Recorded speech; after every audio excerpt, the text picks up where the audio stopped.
Hello, everyone. Thanks for coming to the second CWA speaker series. My name is Alex Atwater. I'm one of two student volunteer coordinators, joined with Tess Rose. I'm a senior here studying information operations management. Been involved with the conference since my freshman year.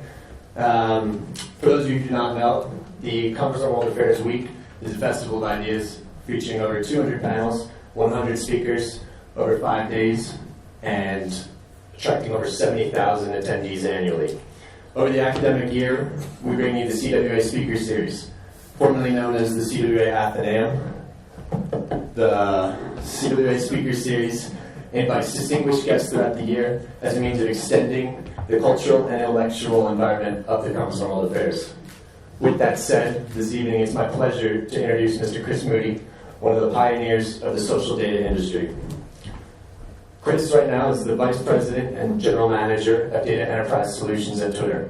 In this role, he works to make the world a healthier, safer, and more productive place by enabling thousands of individuals and companies to build innovative solutions on top of Twitter's platform. Chris received his Bachelor's of Science in Electrical Engineering at Auburn University. Formerly, Chris was the CEO of Unit, the world's largest provider of social data, acquired by Twitter in 2014.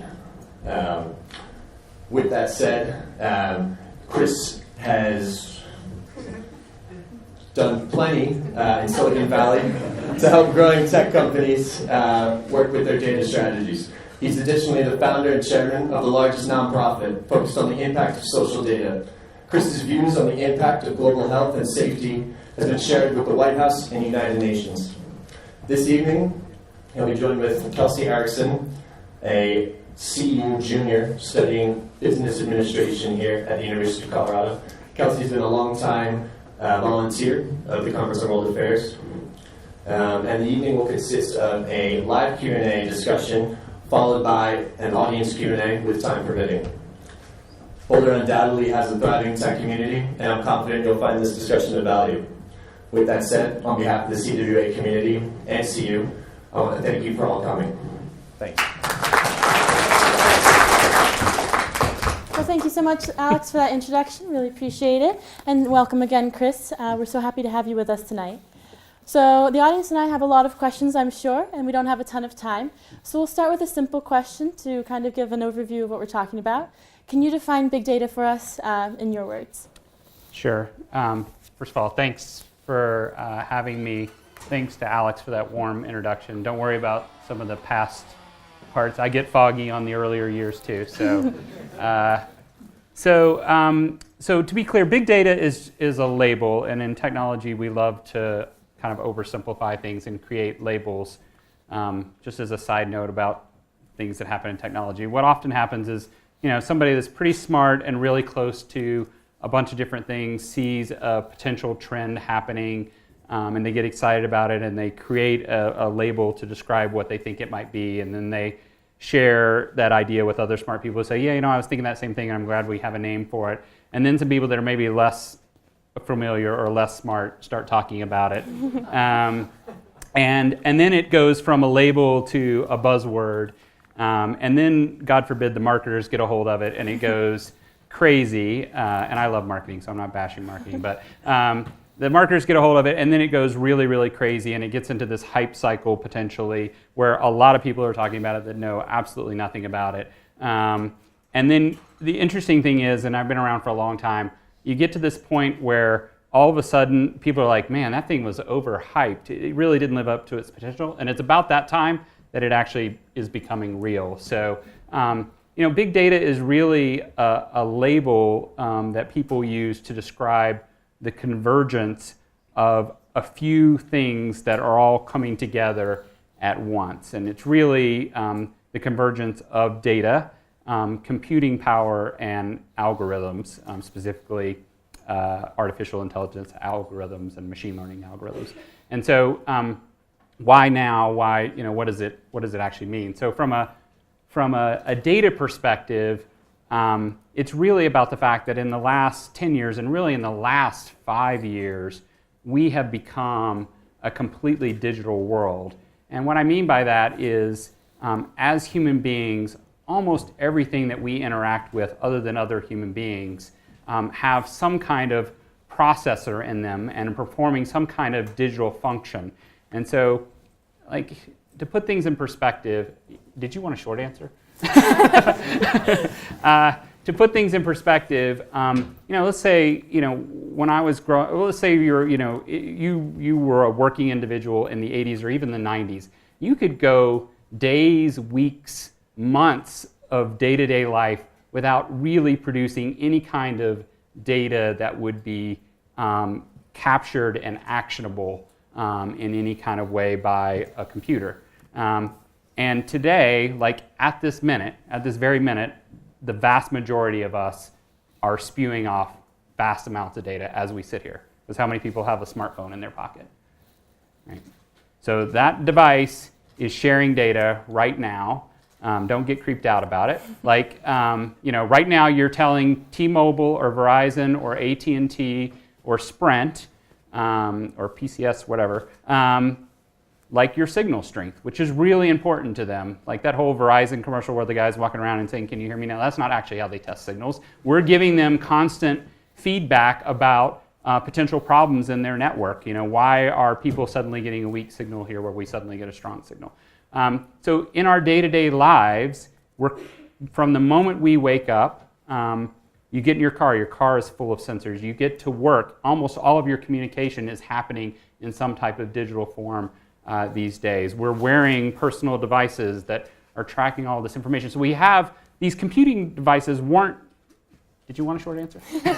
These computing devices weren't designed necessarily to capture data. That's not their purpose. It just so happens that data is like an exhaust from these systems. And it turns out that exhaust might be the most important natural resource coming our way because it provides incredible insights. Then you need the other two pieces. So it's not enough just to have a lot of data to better understand the world. You need the computing power to actually process it. And it just so happens we're getting to that point where we have the computing power. And then the algorithms that actually can learn from this data and make better decisions, specifically artificial intelligence, cognitive learning. Those algorithms are advancing very quickly and can actually take advantage of the computing power. And it's those three that have people all excited about big data. Well, thank you for that answer. Yeah, it definitely explained a lot for us. You talked about how data comes to us and we give it out and all this sort of things. Can you talk about how the public will be able to use it, or also how it'll help us in the future?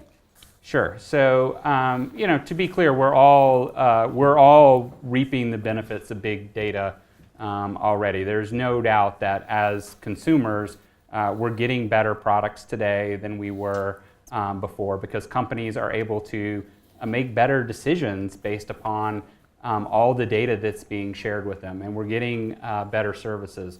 I think ultimately the role of big data for society and why we should all be excited about it, and there's plenty of reasons to be nervous about it too, but on the excited front, I ultimately believe the world is going to be, as Alex said in the introduction, the world's going to be safer, it's going to be healthier, and it's going to be more productive. And just to give you some examples, and I'll use Twitter data because I'm really here just to plug Twitter. On the health side, like how many people here have had food poisoning before? Like most people. How many people think your food poisoning was actually studied? Nobody, right? Because unless you got really sick or maybe died, it probably doesn't get people's attention, and it comes on very quickly and it leaves very quickly. No pun intended. So so it's actually very hard to study. It turns out on Twitter, as one form of big data, people talk about getting food poisoning all the time. So we actually have this huge archive, in Twitter's case, a 10-year archive of people talking about it. And so we can not only start to study outbreaks faster of where there might be a systemic problem, but they're also using that data to understand if there's ways to actually get into prevention. On the safer front, data is now being used. You take natural disasters, right? More data helps us understand how to evacuate people safely in a situation, or alert them faster if they're in a dangerous situation. And as I already alluded to, on the more productive side, if you just take us as consumers, businesses are able to make much better decisions. That ultimately should be much better for us. So it's clear we're learning a lot from data, but can you talk about how we're innovating with data and how Twitter is using their data to innovate? Yeah, so specifically about Twitter, the things that are unique to Twitter are really two things. One is it's really, really fast. So if you're thinking about things that involve breaking events, Twitter is a particularly nice piece of data to have in your data cocktail mix. And so there's lots of innovation happening around things that involve things like breaking news or breaking events. We have a partner who specializes in discovering breaking news on Twitter, and their track record is they beat the wire service by 1 hour and 9 minutes on most breaking news. So if you're interested in use cases around things and knowing things very quickly, that's a place where Twitter specializes. So a great example of that is obviously within the finance industry. So hedge funds actually trade on Twitter data. So if they can learn, that's an industry where seconds matter, right? Traders actually pay extra for high-speed connections that might get them the information a millisecond faster than their other person, their competitor. So when you're talking about 1 hour and 9 minutes, it's material. So if there's a fire in a Foxconn factory in China, they can understand who are the businesses that actually get supplies from Foxconn, who might be impacted by that, and then they can trade accordingly.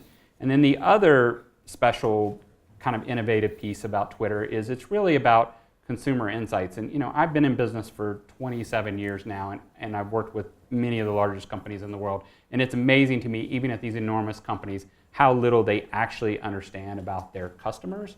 And Twitter has allowed them this really unique opportunity to understand consumer sentiment and consumer insights at scale. And so we see all kinds of innovation around future trend detection to better customer engagement happening on Twitter. Well, the future engagement and predictive trends is something that we're kind of curious about also. Can you give us any examples of your clients using predictive models through your data? Sure. So it's a great question. The thing about predictive analytics, which is an area that people are very, very excited about, when I go out and talk to chief marketing officers, their kind of number one ask for us is, can you give us a crystal ball? Because as marketers, we're going to be infinitely more productive if we understand what's going to happen in the future before it happens. If you take something like product development, if you're a beverage company, it takes 3 to 5 years to develop a new beverage. If you get it wrong, if you get the trend wrong, right, and you spend 3 to 5 years, and hey, you think the trend's going to be double sugar, and by the time it comes out, people are like no sugar. You've wasted 5 years, an enormous opportunity cost to getting that wrong, as an example. The thing about doing predictive analytics, if you want to do it well, is it's actually all based on historical data. And so, because the way it works, in really simple way, oversimplified terms, is with historical data, you can build algorithms and make assumptions, and then you actually know what the result was because it's historical data. And so you can test your models and then test the results over and over again till you feel comfortable that you can actually get your algorithms are tweaked correctly, and then you can start consuming real-time data and actually make your best guesses. And so we've seen amazing things happening. There's one of the largest consumer product goods companies in the world has figured out that they can determine food trends 2 to 3 years in advance of what are going to actually happen.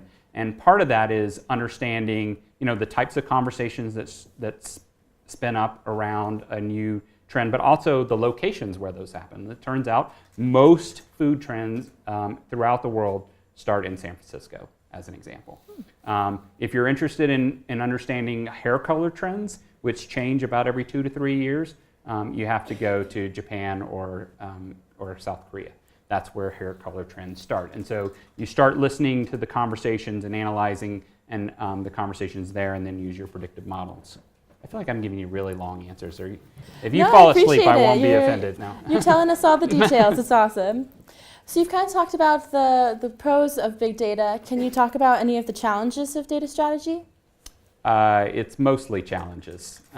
So I would say, so the tactical challenges are, again, a lot of people are talking about it, but actually don't know how to approach it. It's a very hard problem to approach. There's a lot of new tools. The data is massive.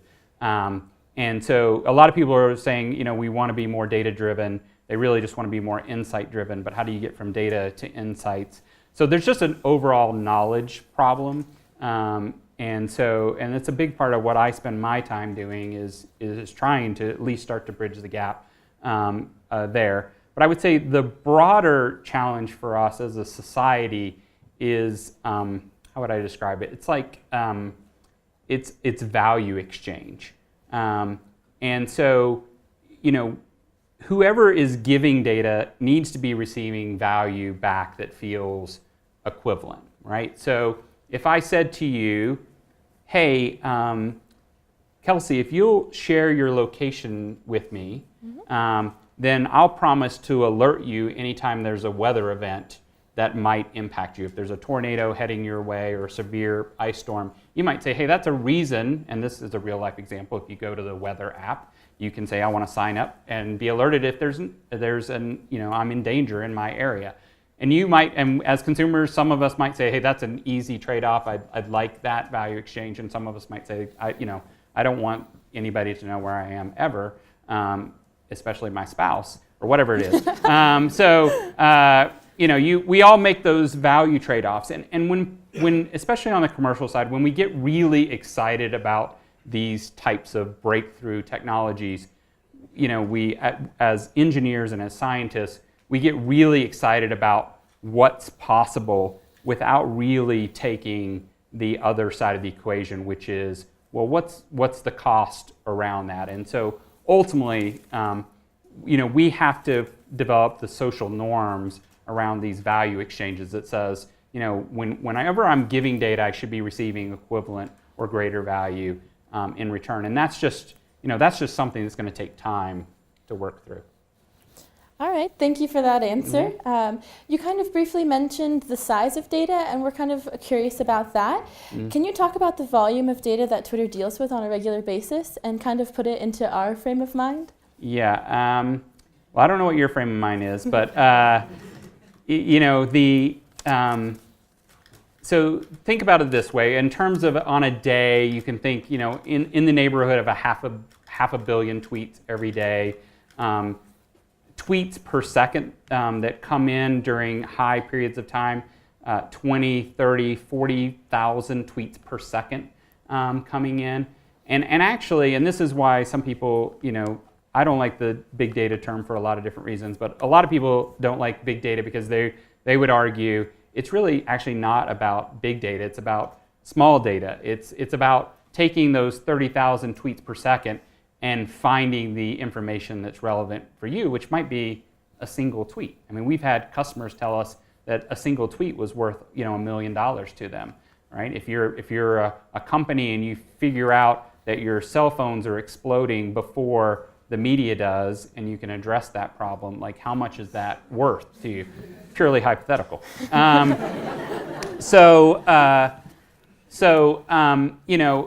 It's about finding the right data. So in some ways, it's another label, which I also don't like, but in some ways it is about, our job as practitioners is about helping people find the right data to make the decision. But there's no doubt it's a lot. If you take, 500 million every day, and we've been at this for 10 years, it's a massive archive.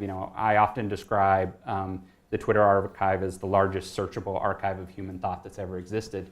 And you think about the power of that, and now I'm going way off topic. If you think about the power of that, we now know what the world was thinking about just about any topic at any moment in time over the last 10 years, which is pretty incredible when you compare it to what existed before, which was, a lot of when we think about historical perspective, it's told from one person or, a few people. And now we know kind of the collective thought of the world. And it turns out it takes a lot of data to know that.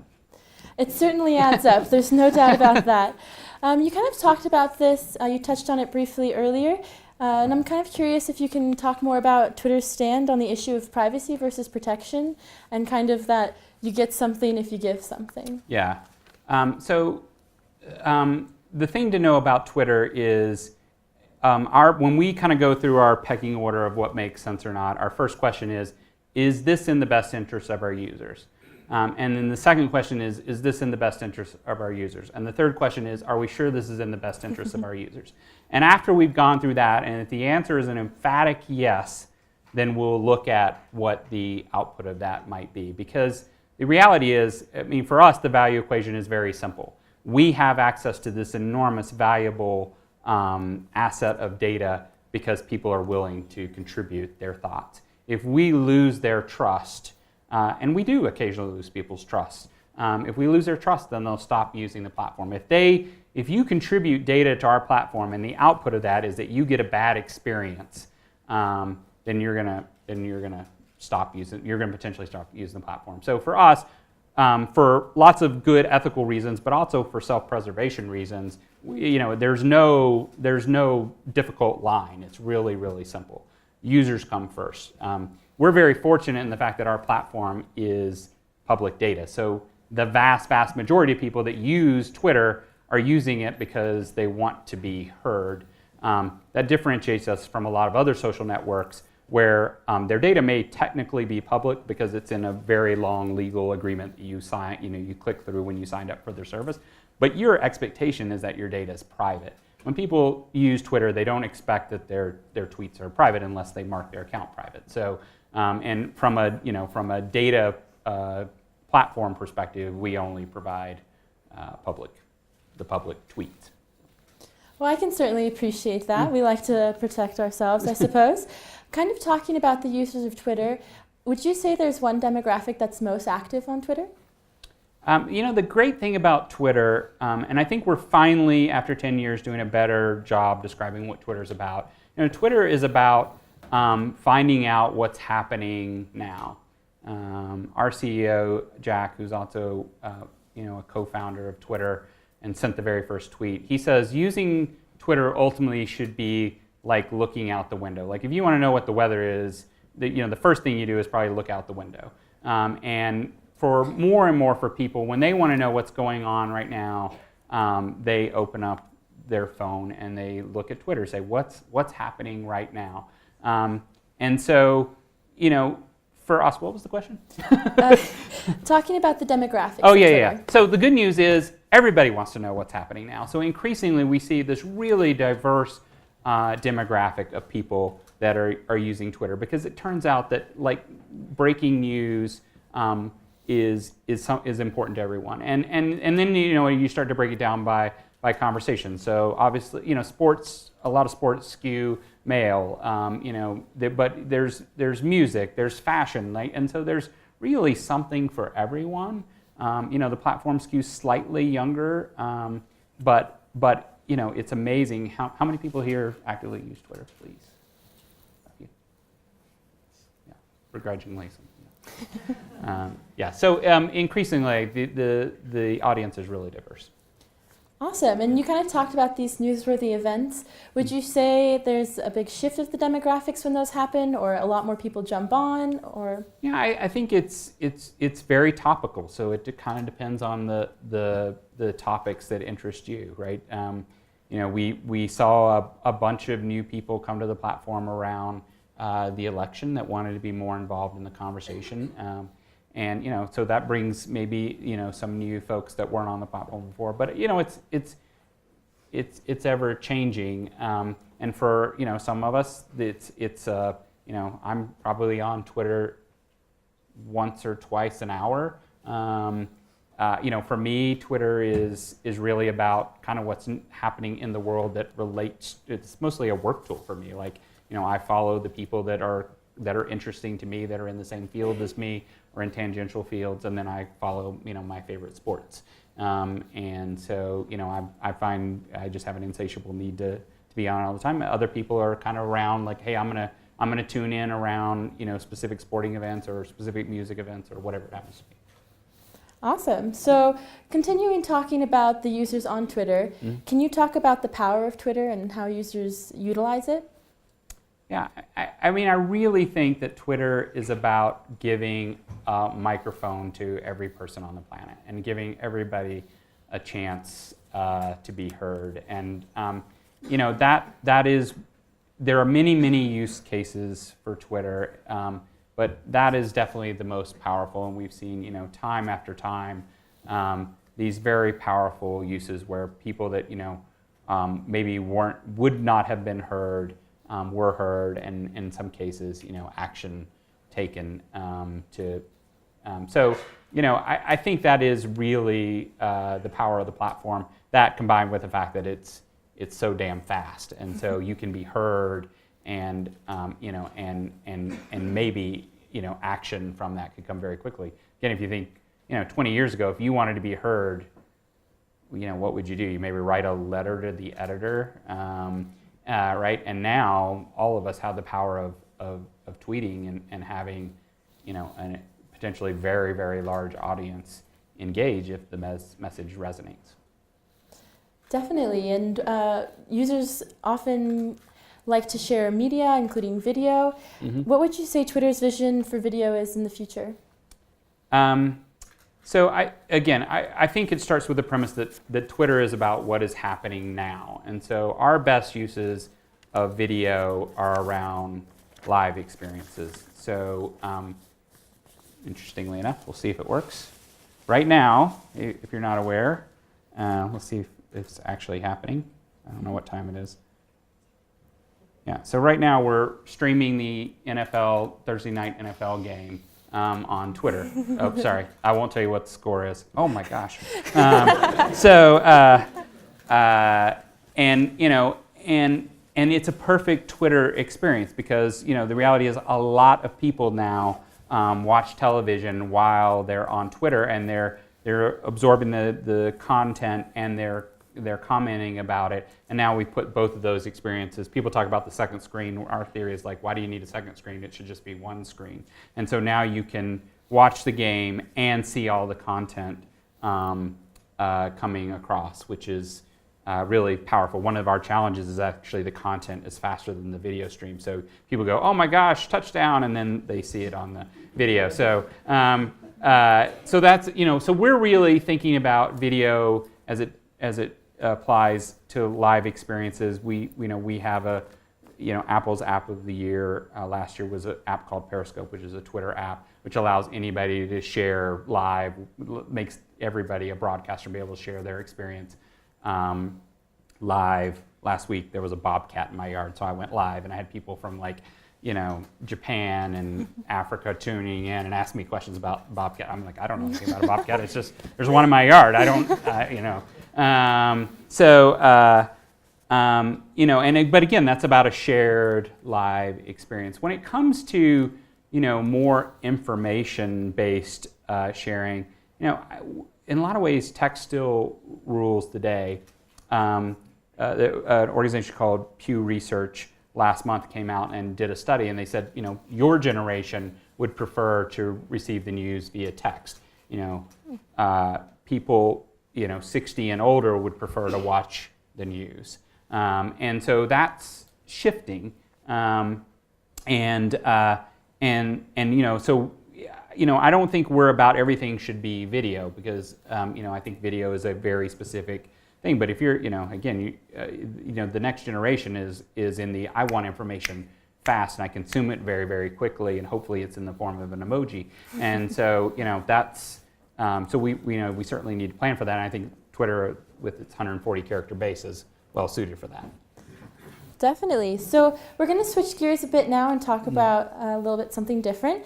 So how does big data help improve the operational efficiency of companies at different stages of growth? Wow, that was a gear shift. Okay, so operational efficiency of companies at different stages. Yep. So if you're a startup, the thing about startups, the thing that kills startups is capital. People run out of money. And so you start a company and then the clock immediately starts ticking on how quick can you make progress before you run out of money, right? You sign a lease, you're spending money. You hire a person, you're spending money, right? So there's this race on for how quickly can you gain traction. And because by default, you're very small and you have limited resources, you kind of have to make big bets. Hey, we think consumers are going to like this. We think they'll like this. And you only get a couple of swings at the ball before you're out of money. Maybe you only get one swing at it. So data is the answer to that, right? And so increasingly, we don't have to guess at what people want. If I take a really simple example of software, when I started my career, and for most of my career, a huge part of what we did was guess, or we used these really horrible qualitative studies, right, to try and figure out what people wanted.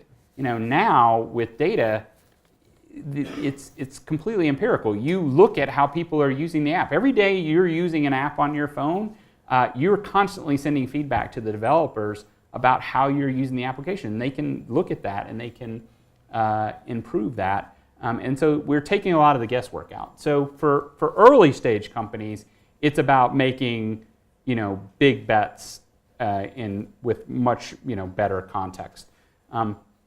And these are overgeneralizations. For larger companies, as you get larger, you probably can't keep up your growth, and you tend to focus less on growth and you focus more on profits and what you're returning to shareholders. And when you hit that stage, you're really about operational efficiency. And so you're thinking about how do I run my company more efficiently, and that's where huge gains from data. Let me think of an example real quick. Okay, I got one. So if you're, I'll go back to my wireless company. So if you're Verizon, you're dealing with an enormous, you may have 40,000 people in your call center that are answering questions from consumers all day. It's an incredibly expensive thing that you absolutely have to do. And so you want to figure out how to do that as efficiently as possible. Well, you can look at the data, you can train those machines in the background to help you answer questions much faster. People ask the same question over and over and over again. So you take all that data, you throw it at these machines, they learn how to answer the questions, and they can either answer the questions for you or say, hey, customer service rep, here's 3 possible answers. Our probability that this is the right answer is 98%. Our probability of this is 75%. Our probability of this is 6%. And just get the agent to be able to answer that much faster. That can save tens of millions of dollars for a business, and it's 100% data driven. It seems like data takes a lot of risk out of the equation. It does. It doesn't take all the risk out of it. We still get it wrong. We miss election results, as an example. But I would argue on that note, I didn't mean to bring that up, but on that note, I actually think that's a data collection problem, not a data analysis problem. But it doesn't. Look, we're not perfect. The machine learning is not perfect. The data itself is often not perfect, and so it reduces some of the risk, and it makes. And it also, again, just the speed of being able to act is speed to market is a huge area of impact. Well, it definitely seems like data has a large impact on all of our lives and business and all these sort of things. Unfortunately, I am running out of time to ask you questions. So my last question for you is, do you have any advice that you'd give your former self? My former self? I was talking to Alan earlier. I wouldn't let myself get so out of shape. Really hard to get back in shape at my age. Perhaps more in the data side? So no, probably not. Look, I think, as weird as it sounds, I think life is a journey, and you learn more from mistakes than you do from successes. And I really wouldn't want to go back and and miss those opportunities to screw up and learn from them. So no, I don't think I would go back and give myself any advice. And I made a lot of mistakes, still making them. my assistant Shannon can assert that, you can validate that. I make them every day. No, I wouldn't. No advice. Well, all right. We really appreciate you answering my questions. Yep. And that brings me to the portion of the audience Q&A. So if you have a question, feel free to raise your hand. I'll come over to you with the microphone and you can ask your question.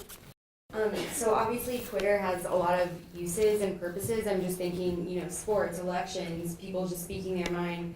But I'm curious what the original insight Twitter was founded upon and kind of the original purpose that it was created for. Yeah, I mean, in the earliest days, it was, and it's funny because we've kind of come full circle. In the earliest days, it was literally to let people know what was going on around you. It was a way to quickly share, this is happening to me now. And it's again, it still has many purposes, but in some ways we're kind of back to our essence. And I think increasingly that's how people think about the platform is, originally it was probably more just the nature of how it grew. It was more friends based. But now it is, there's very little connection between, it's not a friends-based social network, it's an interest-based social network. And so in that way, it's not a social network at all. It's really interest-based information network. And so that part of probably has changed, but it's still about what, I want to know what's happening now. We used to be a little bit more what's happening with my friends. Now it's what's happening in the areas that I'm interested in. All right, thank you for that answer. I was just wondering, do you think that big data is going to follow a sort of similar linear positive regression, like similar to like Moore's law and like processor speeds? Like, do you think that the chip processor speeds that we see sort of doubling every 18 months, that we'll be able to sort of integrate big data fully and completely with that increase of that linear exponential growth? The short answer is yes, and I think we're, I was just last week I was in Atlanta. I was in Atlanta last week, and I was talking to one of the inventors of Siri, or the technology that became Siri, and he was talking about the fact that it was just a few years ago that it did not matter. Really, how much data we threw at our algorithms, we would quickly peak out on processing power of that, and we've completely surpassed that. That we're scaling, processing power is scaling with data growth. So yes, I do think we're going to see a Moore's law type effect. And overall, I should have said this in the very beginning, like, we're probably 1% of the way into this journey. Like, we're all reaping benefits from big data today, but it's super early. I mean, in the future, we're still, the vast majority of the world is still decision making, as an example, for all of us is fundamentally about our own experiences and our own human intuition. And, like it or not, that is absolutely going to change. You're going to just have a lot better information all the time to make better decisions, right? And when you start to throw in, really futuristic things that aren't that futuristic, like augmented reality, right? Today, if I'm wondering what song is playing, it seems kind of state of the art to be, I can take out my phone and say, hey, what song is this? Or, that's like ridiculous. In the future, we'll just like look up at the speaker and it'll tell us that it's Beyonce, even if it's not. It's a flaw in the algorithm. So that, yes, that's a long answer to a simple question.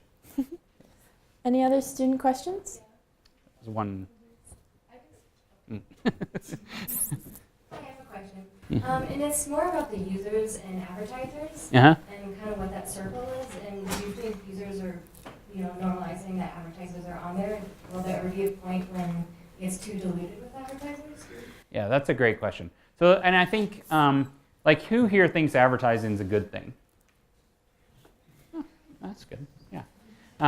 So advertising becomes a great thing potentially with data, right? Because all of us, let's say you're about to join a gym, right? If you're about to join a gym and you get an ad that says, hey, here's a 30% off offer for the gym that you were thinking about joining, that could be a potentially great thing. Seeing relevant information it can be a great consumer experience. Seeing irrelevant information can be annoying. And so, I think it's on all platforms, all advertising platforms, to continue to hone through data their experiences so they can deliver more and more relevant information. Now, every platform has their own guidelines, so you don't end up saturating people with ads. And that's, again, I go back to our priorities. Number one priority is, is it good for our users? And so, that drives our own guidelines. So we're not going to ever oversaturate people with ads. But I do think the magic place is when you're getting relevant ads.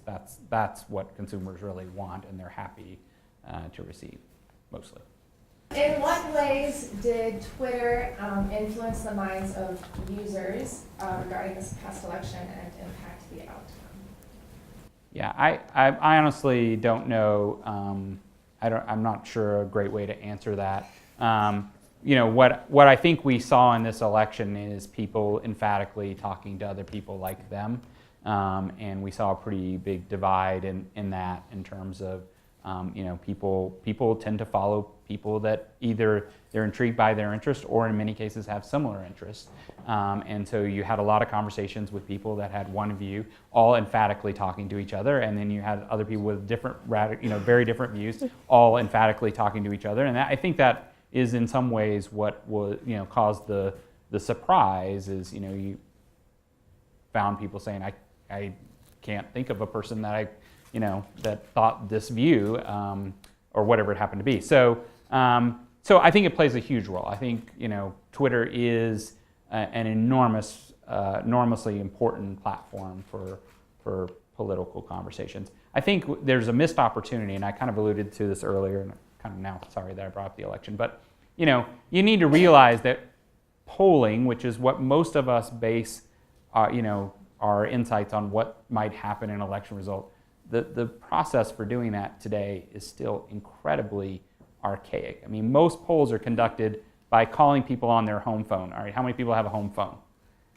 All right, how many people answer their home phone when it's an unknown caller? Right, we're not talking about the masses here. We're talking about a skewed demographic from the very beginning, and the sample sizes are so small.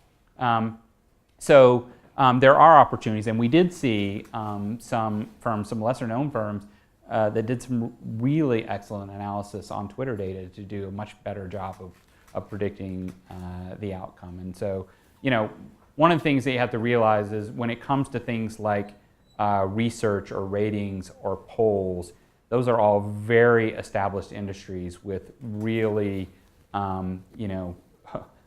large companies that are enormous incumbents that have massive market share. I don't know how else to say it other than they're very difficult to displace.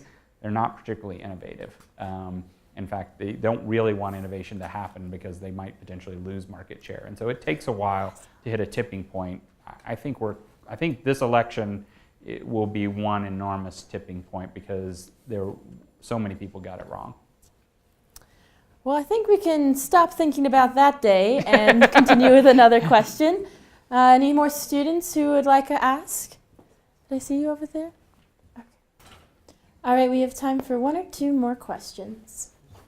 I get the impression that big data really hides behind a paywall, that if you're a startup and you want access to data that's going to make you better at what you do, you might run into a financial barrier. So I'm just wondering if there are some good free tools or workarounds. Yeah, it's a great question. I mean, I think data itself I don't think is the issue. I think what you're highlighting is a problem. I think it's the processing of data that's very expensive or can be very expensive. And so where access to data is somewhat of a problem, although there's free versions of almost everything. Like, a big part of what we do is we monetize our data platforms, big part of what my role is. But another big part of my role is making sure that there's boatloads of free data so that people can do the next innovative thing. Where we see startups run into problems with our data is not initially on the data, it's on the processing side. Now that's getting a lot cheaper and that's getting a lot better, and things like Amazon Web Services and lots of other tools are coming along that makes it more approachable. But I actually think it's processing more so than the data. One thing I'm really proud of is we do a lot of data grants also with things like academic researchers so that they can have access to data when, again, they're just financially not feasible for them to consume. So we do things like data grants and partnerships with certain universities to allow them to have access to data. And, self-serving benefit is we're training the next generation of data scientists on Twitter data, which isn't bad for us either. All right, one more question. Can't be about the election. It's not. So I don't know if you're familiar with Things a Little Birdie Told Me, the book about Twitter. No. Am I in it? One of many. I don't think so. Okay, good. Are you familiar with the concept of like flocking or self-organizing systems? Sure. Do you have a impactful example of flocking that you saw through Twitter? Well, I think this election is a little bit of a. It was a major flock up. No, sorry, couldn't help it. Optimistic one? Perhaps a more optimistic one? Sure. Look, I think at the community level, and I do think there's an opportunity for Twitter to do a better job of surfacing communities. But we see these communities, form around topics that people didn't even necessarily were aware of the topic, and really start to build on it. Some of the stuff that's happening in Aleppo right now. If you guys don't know, there's a young girl. It's actually, sadly, I don't even know if she's still alive. She's been tweeting now and giving updates and really powerful imagery. The last tweet I saw from her was basically the shelling is bad and we're not going to survive this one, and please make sure our messages continue forward. And and so this entire community has formed in the West that I just wasn't even aware of that issue really at that humanized level. It's not really flocking, but I think we're seeing communities form around information that just wasn't as accessible as before. Well, we just want to thank you once more, Chris, for coming and talking with us. We had a great conversation. I think we all learned a lot. So as you guys know, this is a CWA-sponsored event, and the conference is in April, but we still would love your support and to have you guys know what's happening. There's a table outside with more information, and the speaker series will continue next semester in mid-February, so please keep an eye out for information on that on the Conference on World Affairs website through CU. Thanks again for coming, and please stay warm tonight. Thank you, guys. Thank you.